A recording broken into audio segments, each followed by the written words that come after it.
cá, para Pindamonhangaba, morar em Pindamonhangaba, final de 2010, mais ou menos.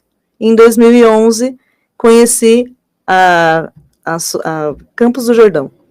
As pessoas de Campos do Jordão. Quando eu comecei a dar aula aqui, dei aula no TCC. Você deu no TCC também? Trabalhei lá um ano, né? O ano de 2011, trabalhei todo lá no TCC.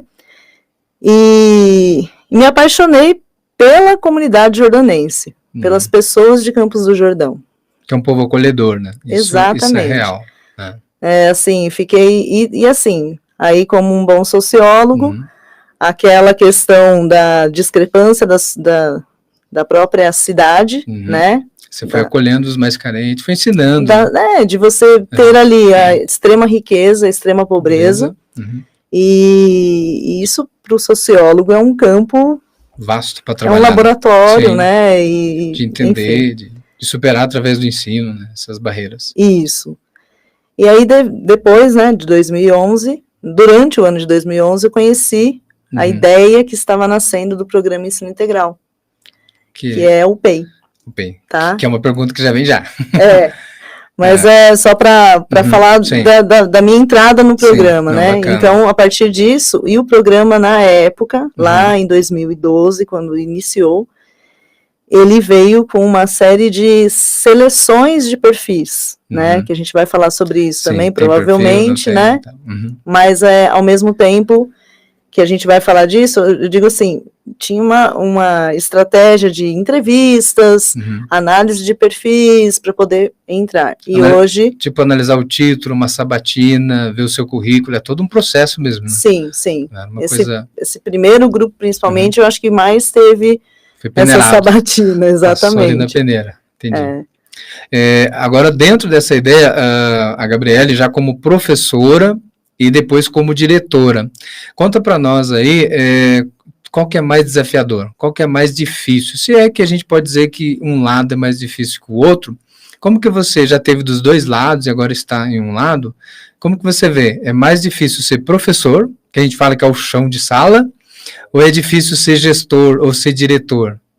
Qual que é a experiência que você tem? Eu vejo assim, desafiante as duas são, sim, né? Sem dúvida. Fiquei mais tempo na sala de aula, então estou há 5 anos na direção da escola, né? A primeira escola e única como diretora, né? E é mais tempo, desde 2001, dando aula, mesmo que seja para os pequenininhos, que eu comecei com os pequenos. Eu dei aula desde 2001, então eu tenho mais, acho que me sinto mais, tenho mais propriedade sobre a sala de aula, sim, né? Então, vejo mais facilidade em lidar com a sala de aula e também vejo com mais satisfação o retorno. Você sim, tem um retorno mais rápido, sabe? Daquilo que você planeja ensinar e aí você vê o retorno do aluno, então você tem mais satisfação. Eu vejo mais dificuldade na direção da escola, pelas, como eu posso colocar... Pelas atribuições que lhes são dadas? As responsabilidades que a gente tem, né, e ao mesmo tempo, coisas que somos cobrados, né, olha, resolve isso, você é diretora... De forma rápida, né? E às vezes não está na nossa governabilidade resolver, sim, né? Então, às vezes eu me sinto não frustrada, mas impotente para resolver algumas situações. E às vezes você tem que transferir para a equipe, né? E eu tenho que passar de uma maneira tranquila para a equipe para não se sentir como eu me sinto às vezes, né? Sim. Então, eu acho que isso é um desafio que acaba sendo um pouco mais difícil, porque você não tem esse retorno imediato. Sim. Mas também tem as coisas muito boas. Que é importante ser ressaltadas também, né? Com certeza, que explicam, inclusive, o porquê da minha ida para a direção, né? Sim. Se eu estou tão satisfeita na sala de aula, por que eu escolhi para a direção? Essa né? é uma pergunta interessante. Mas vamos aqui, só continuando dentro dessa ideia mesmo que você está falando, então cada lado tem as suas dificuldades, né? Sim. E que para você, né, meio que pontuou que a direção tem coisas bem desafiadoras. O que não quer dizer que dentro da sala de aula a gente não vai encontrar ali dificuldades. E tem. E cada um vai resolver ao seu modo. Outra questão, há alguma diferença, né, entre regular e PEI? que você de imediato falou, nossa, mas na regular eu resolvi assim, agora aqui eu tenho todo um atributo, um tempo, né, um período, e você é avaliado sobre isso? Sim, existem muitas diferenças entre a escola regular e a escola integral. Sim. Hoje, com o governo que entrou há pouco tempo, eles estão tentando até deixar mais semelhante, incluir coisas do programa na escola regular. Sim. Mas vamos lá, para essas diferenças, né? A parte documental da escola, né? Eu acredito que a escola integral, ela veio com uma ideia corporativa, ou seja, muitas ferramentas empresariais foram inseridas no programa para que a gente pudesse atingir metas, né, números, de uma certa forma, que refletem a aprendizagem, se ela está sendo feita ou não, se ela está sendo realizada ou não. Então, como que a gente planeja tudo isso, como que a gente comprova que isso está sendo realizado, que o que foi planejado está sendo realizado, como que a gente, ao mesmo tempo que evidencia isso, mostra que tipo de metodologia, de prática que foi realizada e deu certo, para que um outro possa usar também, e para que dê certo para ele também. Tudo isso foi pensado, muito bem estruturado, e quando a gente fala no programa, a gente fala de princípios, que você ouve falar em empresa. Qual que é a missão da empresa? Missão, visão, valores. Missão, visão, valores, nós temos no programa integral. Sim. Né? É importante que a educação tenha isso como um todo? Sim. Né? E então, o programa, ele prevê isso. E, ao mesmo tempo, a escola precisa ter seus princípios para trabalhar em cima deles e as suas premissas, que desenvolvem competências comportamentais, que é nisso que você falou. Que quando a gente entra nessas competências comportamentais, existem as ferramentas para verificar se você está desenvolvendo ou não essas competências, né? Que é a avaliação, que a gente também pode falar sobre ela, que é uma ferramenta, assim como a ferramenta PDCA, que a gente utiliza muito, que é uma ferramenta empresarial, né? Só para esmiuçar o que é o PDCA.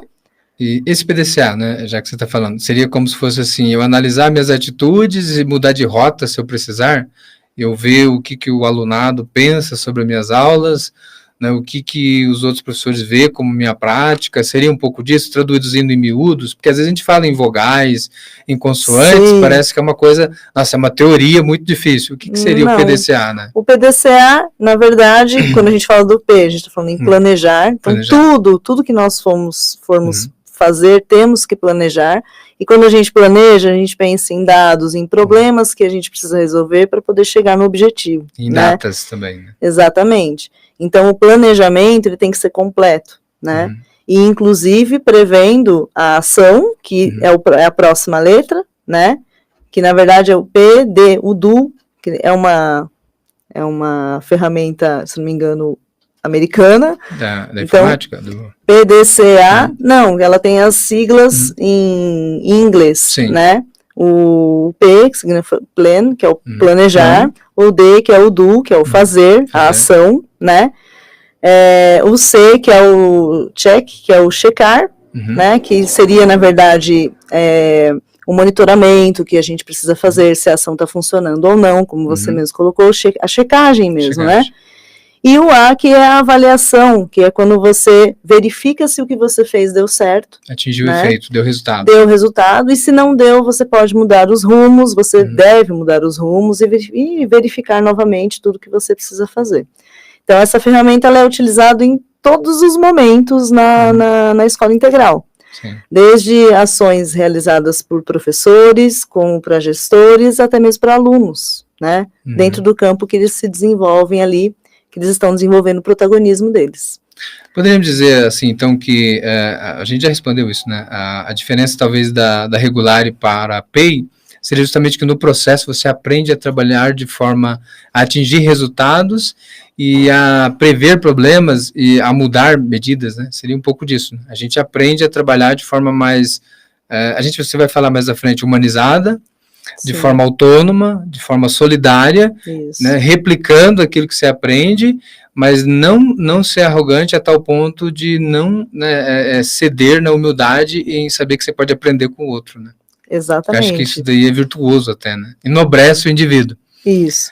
E isso está em palavras, como eu coloquei para você. Quando a gente fala muito, sempre é muito falado, princípios e premissas. E essas 3 palavrinhas chaves que são o resumo do que é o protagonismo juvenil. Quando a gente fala, o foco da escola é desenvolver o protagonismo juvenil do nosso jovem, do nosso adolescente, é que ele se desenvolva com autonomia, com as competências necessárias, né, para aquilo que ele quer se desenvolver, e com solidariedade. Então, o conjunto dessas 3 palavras, na verdade, é o protagonismo juvenil que a gente busca desenvolver no nosso aluno. E para isso acontecer, a gente trabalha com base no projeto de vida do aluno. Isso é legal falar. Que hoje a gente tem isso na escola regular também, mas era um diferencial quando o programa iniciou. O carro-chefe era o projeto de vida do aluno. Então, primeiramente, você desenvolve o sonho, tenta descobrir se o aluno já tem um sonho. Se ele não tem um sonho, você tenta despertar esse sonho, porque ele tendo um sonho, ele vai lutar pelo projeto de vida dele, ele vai construir um projeto. E essa é a base. Partindo do projeto de vida dele, a gente trabalha junto com isso a excelência acadêmica, ou seja, professores muito competentes, que planejam, que desenvolvem as ações e que buscam ali dar o melhor para o aluno, dar a excelência acadêmica para ele.